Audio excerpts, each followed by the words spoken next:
தாவேக தலைவர் விஜய் நாளை மறுநாள் முதல்வராக பதவியேற்க உள்ள நிலையில் அவருடன் அமைச்சர்களும் பதவியேற்க உள்ளனர். புதிதாக அமையவுள்ள தாவேக அமைச்சரவையில் இடம்பெறுவோர் யார் யார் என இன்று இறுதி செய்யப்பட உள்ளதாக தகவல் வெளியாகியுள்ளது.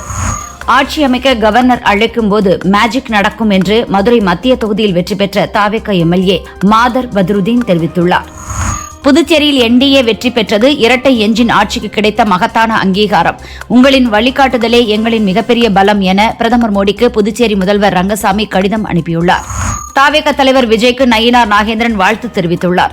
போட்டியிட்ட முதல் தேர்தலிலேயே சிறப்பான செயல்பாட்டை வெளிப்படுத்திய தமிழக வெற்றிக் கழகத்திற்கு எனது பாராட்டுகள் என்றார். திருப்பத்தூரில் ஒரு ஓட்டு வித்தியாசத்தில் திமுக வேட்பாளர் பெரியகருப்பன் தோல்வியடைந்தார். இதனை எதிர்த்து திமுக சார்பில் வழக்கு தொடுக்கப்படும் என உதயநிதி தெரிவித்தார். ஒரு ஓட்டு என்றாலும் அதுவும் முக்கியம் என்பதை இந்த தேர்தல் நிரூபித்திருக்கிறது என்று திருப்பத்தூர் தொகுதியில் அமைச்சர் பெரியகருப்பனை ஒரு ஓட்டு வித்தியாசத்தில் வென்ற சீனிவாச சேதுபதி தெரிவித்துள்ளார்.